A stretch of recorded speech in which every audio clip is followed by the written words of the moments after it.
Olá, bom dia. Bom Bom dia, dia, Lau. Carol. Saudade de estar aqui. Nós também. Obrigado pela sua presença lá no vídeo de aniversário. Eu fiquei E muito aí, emocionado. gostou? Muito, muito obrigado. Obrigado. Parabéns. Eu meio que adiantei o parabéns, né? Mas acho que deu tudo certo. Deu super certo. Deu super certo. Carol D'Artora, a gente se conhece há muito tempo. Ela era vereadora ainda, né? Quando começou a participar lá Vereadora. na TV 247 do Giro das 11. E impressionante realmente ter acompanhado a sua trajetória brilhante, brilhante realmente, como você Bom hoje é uma dia, deputada. Ana. Bom dia, Rebeca. Legal. Bom dia, Carol. Bem-vinda. Obrigada por vir aqui conversar com a gente. Muito legal te conhecer. Sempre bom acompanhar um Bom dia, bate-papo aqui, bem-vindo. aprendo muito. Obrigada. Carol, tem muito assunto para falar contigo aqui. Acho que o primeiro era uma visão tua sobre esses 2 dias, né? Você voltou a Brasília, estava lá em Curitiba, para 2 dias de votação intensíssima. Aí tem a votação do orçamento, tem a votação do novo ensino médio, você que é professora, né? Tem a votação da PEC da Esplanada, com a possibilidade de o Ministério do Meio Ambiente e Ministério dos povos indígenas serem desidratados, né, com a derrubada dos vetos do presidente Lula. Tem um monte de votações relevantes. O que vão ser esses 2 dias aqui no Congresso? Vai ser essa loucura, né? Voltei ontem, aí já encontrei vários companheiros, vários parlamentares no mesmo voo que eu, voltando do Paraná para cá, muitos com posicionamentos bem complicados, porque, como você disse, Mauro, essas votações que a gente tem essa semana são extremamente importantes e também a gente fica assim, lamenta um pouco, porque votações atropeladas na última semana última semana do ano do nosso calendário, e aí tudo isso jogado para ser votado às pressas. Então, é lamentável. Semana passada a gente já viu a derrubada dos vetos do presidente Lula na questão do marco temporal. Então, enfim, né? A gente está se preparando hoje com uma coraça assim muito forte para ir fazer essas votações essa semana. A perspectiva para o novo ensino médio, em especial, amanhã vem Dandara, vem Helenira comentar, a votação deve ser hoje, está programada para hoje. Sim. Enorme preocupação, né? O que parecia que tinha sido um avanço pode se perder tudo, não é isso? É lamentável. A gente vem pautando há muito tempo que a gente queria a revogação do novo ensino médio, que se demonstrou um modelo insuficiente, né? Estudantes por todo o país ficaram sem aulas, com diminuição de disciplina, de carga horária de disciplinas importantes, ficaram, enfim, prejuízo muito grande, assim, esse novo ensino médio se demonstrou insuficiente, não deu certo. A gente tem um modelo de educação, a gente que há muito tempo luta no campo democrático pela educação pública de qualidade para todas as pessoas, a gente já tinha todas as diretrizes, a gente tem as diretrizes nacionais para a educação, a gente tem o Plano Nacional da Educação, PNE, e era essa retomada que a gente essa retomada que a gente deseja ver. Mas tem setores muito interessados em transformar a educação em mercadoria, e há muito tempo a gente vem dizendo, o ensino médio no Brasil, ele é 80% público, né? O ensino médio brasileiro, ele é 80% público. Ou seja, ele é um bolo que o mercado está disputando muito. Na reforma ou deforma do ensino médio, nesse modelo, o novo ensino médio, a gente viu a flexibilização desse ensino médio para o mercado privado. Então, a possibilidade do aluno, do estudante, ingressar no ensino médio, mas fazer algumas disciplinas, cumprir carga horária no setor privado. É isso que está em disputa. O que está em disputa é a mercantilização do ensino médio. Perfeito. Boa, Carol, obrigada. Eu vou mudar a pauta um pouco agora, né, para falar sobre essa questão da misoginia, do machismo que acomete todas as mulheres, sejam elas de direita, extrema direita, esquerda, mas que estão na vida política. E ontem, eu trago essa notícia aqui para vocês, eu acho muito interessante, porque nós falamos isso desde a semana passada, quando o perfil da Janja foi invadido, o perfil no X, e ontem o Ministério das Mulheres divulgou que fechou uma parceria, vai financiar uma pesquisa com valor de R$300 mil com a NetLab, que é um instituto de pesquisa vinculado à Universidade Federal do Rio de Janeiro, para pesquisar essas produções audiovisuais que são divulgadas nas redes sociais e geram monetização tanto para as redes como para esses grupos machistas que divulgam essas notícias, esses vídeos, enfim, essa produção de conteúdo nas redes sociais. E aí eu queria te chamar, Carol, para essa conversa, porque nós temos visto muitas mulheres, né? Sejam as mulheres, né, do PSOL, que lutaram contra o marco temporal, seja a própria Janja, como a Michelle, agora que nós falamos, a Michelle Bolsonaro, sofrem machismo institucional. Eu queria que você contasse para a gente também como é isso para você na sua atuação no dia a dia e como você vê essa decisão aí do Ministério das Mulheres que faz essa parceria para pesquisar a monetização de discurso misógino nas redes. Então, conta para a gente como que você vê isso. Bom, eu vejo a ação necessária, a gente está passando por essa transformação social da comunicação, da forma como as pessoas se relacionam nas redes sociais, e a gente não teve uma regulamentação efetiva disso ainda, né? Eu digo em todo lugar que a gente precisa da regulamentação das mídias, que a gente precisa aprovar o PL 2630, que trata desse comportamento social que precisa ser regulado dentro das redes sociais, porque não é mais possível que as pessoas se sintam à vontade para promover discurso de ódio, discursos misóginos, discursos racistas, porque estão atrás de uma tela. Então, a gente precisa desse passo, né? A gente precisa desse avanço social, que é a regulação das mídias. Então, desmonetizar plataformas, canais, enfim, que promovem esses discursos é uma ação que vai nesse sentido. Então, a gente comemora muito, porque, especialmente como mulheres na política, a violência é grande demais. Eu tenho dito que cabe para nós, inclusive, dar nome para as violências que sofremos, porque, enfim, né, pessoas como eu, primeira deputada federal negra do estado do Paraná, eu sofro violências que eu nem sabia que eram violências, né? O que tem significado a violência política, o que é a soma da violência política de gênero com a violência política de raça, são coisas que a gente tem o desafio de, inclusive, nomear para poder denunciar. Então, realmente, assim, eu digo que eu já conhecia, sou uma pessoa preta do sul do Brasil, já conhecia a violência racista desde o berço. Agora, a violência política, para mim, tem sido nova, né? Tem imposto novas estratégias para que a gente consiga manter a nossa atuação. Carol, hoje nós repercutimos... Vai lá, Rebeca. Eu vou só fazer uma última pergunta, então, que aí muda a pauta, que a gente quer saber, Carol, como anda, que passos andam a sua pré-candidatura à Prefeitura de Curitiba? O que você pode trazer para a gente sobre? A cidade de Curitiba é muito difícil, né? O estado do Paraná é um estado muito difícil. Há muito tempo, nas conversas com o Mauro, a gente já vem falando desse perfil da cidade de Curitiba e do estado do Paraná. Então, de repente, emerge essa figura com essa possibilidade. Não tem sido fácil também. Eu estou pré-candidata à Prefeitura de Curitiba pelo Partido dos Trabalhadores, mas as disputas são inclusive internas, né?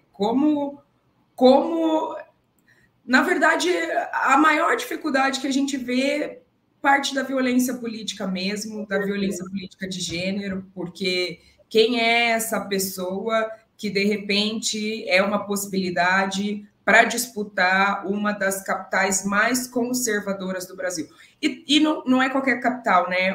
Uma das capitais mais ricas, a capital que gosta de se dizer a capital branca. Então,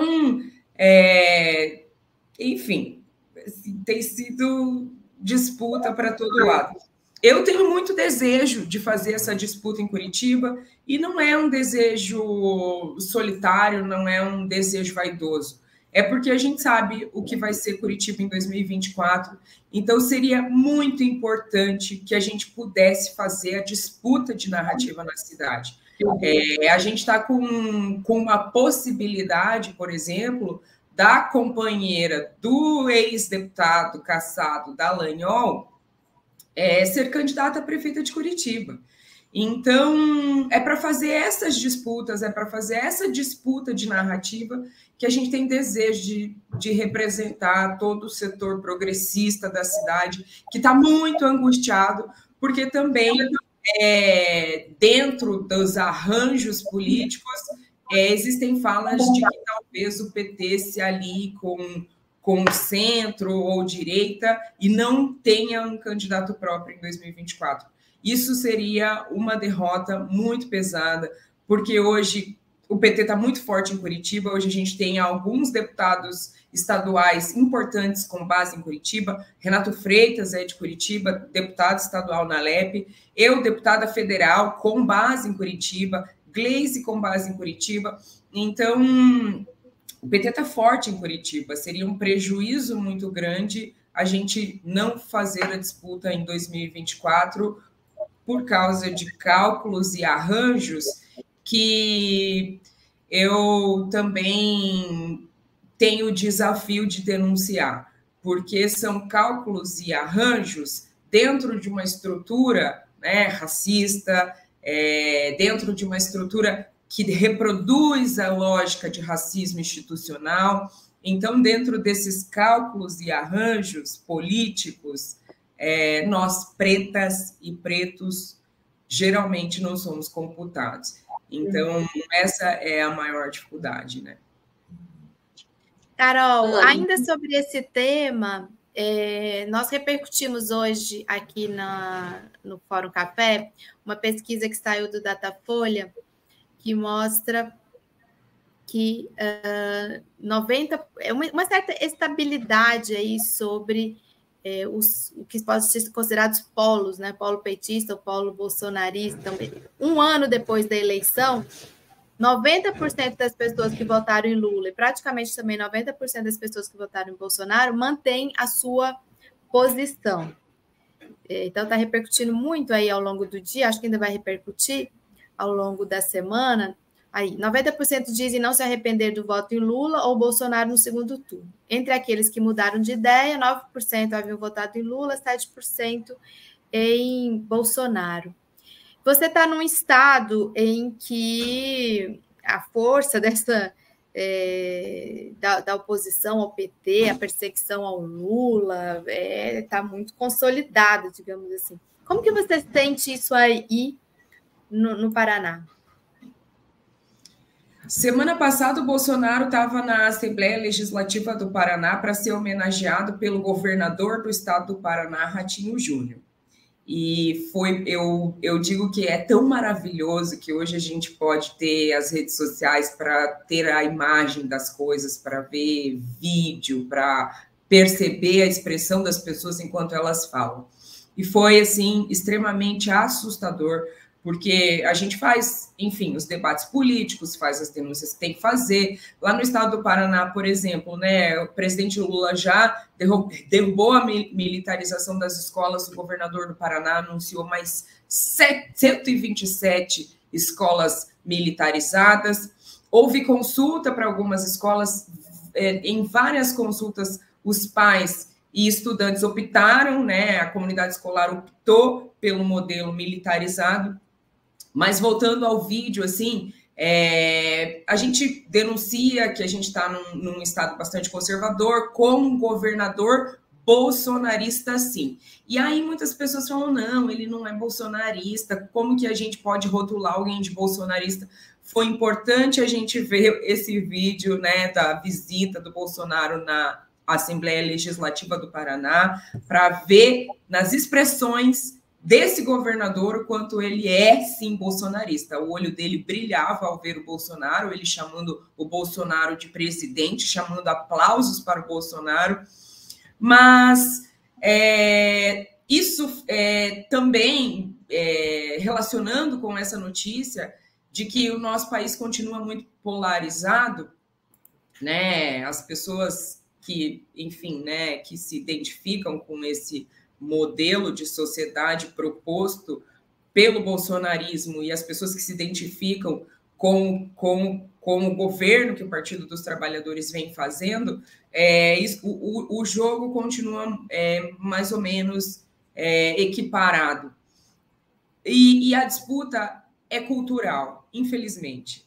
E isso é algo que dói muito, porque a gente consegue perceber o esforço, né? Todos nós que estamos nesse governo, todos nós que, enfim, sou uma deputada petista, sou da base do governo, a gente vem fazendo um esforço muito, muito grande para a retomada do nosso país, um esforço que começou lá na PEC da transição, fazer recomposição orçamentária das universidades, fazer a retomada de coisas tão importantes como, por exemplo, o programa Bolsa Família, o programa Minha Casa Minha Vida, o desendividamento da população brasileira que estava endividada, a economia do nosso país foi jogada no lixo, as pessoas estavam quebradas. Não é aquele chavão, né, que não é chavão, as pessoas tinham voltado para o mapa da fome, para a linha da miséria, e fazer essa retomada exige trabalho. Eu acho que isso é uma coisa que, por a gente não ter a educação política que a gente gostaria ainda na nossa sociedade, a gente percebe que algumas pessoas não entendem que o que a gente faz é trabalho, que toda essa retomada exige esforço, exige pensar soluções, equilíbrio do orçamento do país, como é que a gente equilibra esse orçamento nas áreas prioritárias, como é que a gente faz os investimentos sociais necessários para que a qualidade de vida das pessoas melhore. Então, esse governo tem trabalhado muito, a gente tem trabalhado muito, e esse trabalho tem sido notado, né? A gente consegue notar no fato de que o desemprego caiu, que a vida das pessoas já está melhorando, as pessoas já estão mais felizes. Agora, a gente tem uma disputa que é cultural, e essa é a mais difícil, e é a isso que, na minha percepção, se deve essa polarização que se segue. É esse fundamentalismo religioso de direita que tem feito a disputa de narrativa. Então, não importa que o bolso do brasileiro já esteja melhor, mas aí a gente vê nas redes sociais uma pastora dizendo que a gente não pode admitir as propostas sociais do feminismo porque crente não usa cropped. É com isso que a gente está lidando. Então, acho que é essa consciência que a gente tem que ter, que o nosso desafio nesse tempo, para além do trabalho e do esforço gigantesco que esse governo tem feito para retomar a qualidade de vida efetivamente das pessoas, a gente tem o desafio de desalienar as pessoas, né? O que tem o feminismo com o cropped? Por que o feminismo e um discurso feminista, que é tão importante para avanços sociais necessários, como, por exemplo, esse que a gente acabou de discutir, né? A misoginia nas redes, a cultura do estupro, por exemplo, que a gente vive, a violência contra as mulheres, que se demonstra em dados econômicos, inclusive, as mulheres são as mais prejudicadas economicamente, são as mais sobrecarregadas, as que mais estão na informalidade. E as propostas do feminismo são para que a gente supere tudo isso, mas o problema é usar cropped. Né? A gente não pode admitir as soluções do feminismo, porque o feminismo quer que a gente use cropped. Eu quero usar cropped, gente. Eu sou feminista e sim, eu quero usar cropped. Mas nem todo mundo é obrigado, né? E a questão não é essa. Então, eu acho que a gente tem um desafio mesmo muito grande. Desafio na linguagem, desafio de se aproximar dessas pessoas que estão sofrendo, e eu tô realmente essa semana, depois de eu ver o vídeo do Cropped, eu fiquei muito irritada, assim, porque a gente está fechando o ano, como disse, vindo de muito esforço, de muito trabalho, feito disputas pesadíssimas, eu tenho feito a disputa na Câmara, tenho feito a disputa da minha cidade, tenho tentado colocar um novo discurso, uma nova cara, então é um trabalho hercúleo, assim, debaixo de muita violência. E aí eu fiquei especialmente irritada de ver esse vídeo do Cropped nas redes sociais, porque é como se tudo que a gente estivesse fazendo, nosso acúmulo histórico, nosso esforço histórico, movimentos sociais históricos, movimento das mulheres, movimento de negras e negros, é como se tudo isso se resumisse a algo tão banal. Então, para vencer essa polarização, a gente tem que, na minha percepção, refinar como a gente vai dialogar com essa alienação que também tem um lugar muito nítido hoje. O fundamentalismo religioso de direita no nosso país. Exato. Fala, Rebeca. Não, eu queria só complementar. Numa semana que os movimentos feministas estão puxando atos em memória da Ana Caroline, uma mulher lésbica que foi morta no Maranhão, vítima de lesbofobia. Ela foi encontrada sem a pele do rosto, sem o couro cabeludo, num ato de extrema violência. Então não dá, né, Carol, para banalizar essa pauta com esses comentários. Eu acho que o que você traz é fundamental. Como desalienar as pessoas que estão tão contaminadas com esse pragmatismo religioso que é tão fundamentado no Brasil. Realmente é um desafio enorme para vocês que estão aí em linha de frente nessa disputa política. É isso aí. Ó, vocês não estão entendendo o que é o Paraná. Não é que é o que é o Paraná. Dá para ganhar a eleição em Curitiba. Curitiba tem o povo de esquerda, o povo pobre polariza, mas a barra é pesada. Isso aqui você falou, né? Bom, tem um governador que chama Ratinho. Para a gente ter uma ideia, né? Olha o que foi agora, gente, agora, depois de tudo que aconteceu, olha essa foto lá do momento em que o Bolsonaro está lá na Assembleia Legislativa recebendo o título do Estadão. O sujeito ganhou uma arma dourada. O pessoal tem nojo. Dentro da Assembleia Legislativa do Paraná. É verdadeiramente impressionante. Impressionante. Carol, para encerrar, uma última questão. Eu queria saber como é que está a situação do PT e da bancada do PT. A gente viu a reunião do Diretório Nacional do partido, causou até um tensionamento, né, entre o partido e alguns segmentos do governo Lula, com uma posição de crítica ao austericídio, a expressão que está na nota do Diretório Nacional, a política econômica de Haddad, uma crítica à política de aliança subordinada ao Centrão. Como é que está o cenário interno do PT e na bancada, Carol, para encerrar?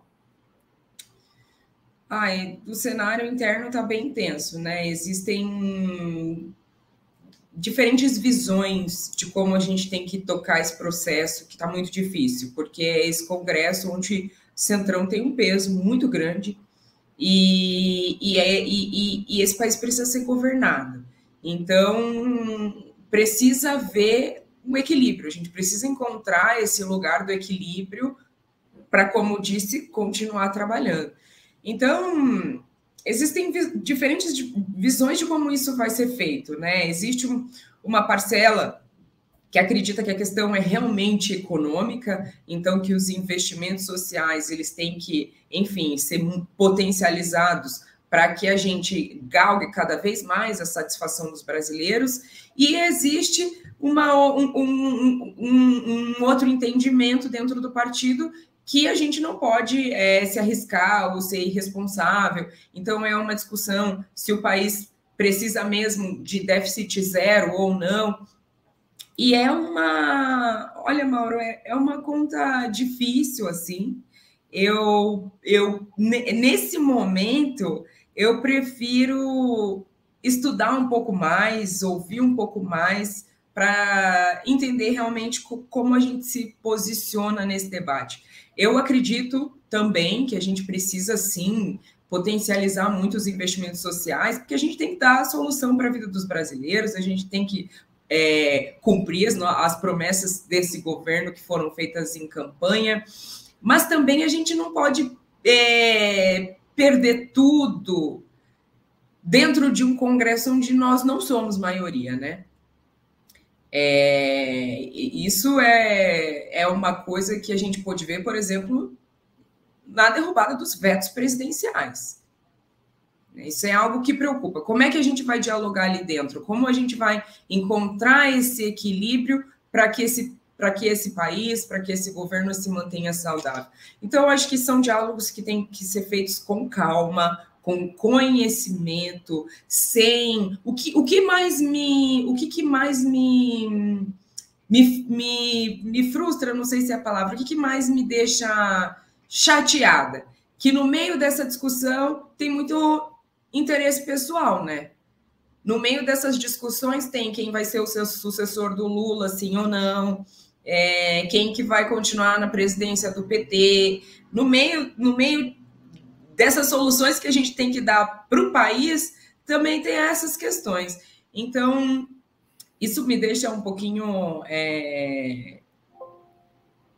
assim, chateada, porque a gente está com um bonde muito grande para pilotar, né? E a gente tem que pilotar ele direito, assim, muito bem, porque as coisas não estão simples. E é isso que a gente vê, né? Uma polarização, um maluco sendo homenageado dentro de um dos estados mais ricos do Brasil. Então, a gente vai ter que ter um pouco de sabedoria nesse momento e olhar para a sociedade para além daquilo que a gente deseja para nós mesmos, né? Isso é uma coisa que eu tenho dito para mim mesma nessa disputa em Curitiba também. Eu olho para Curitiba e eu queria dizer tanta coisa para Curitiba.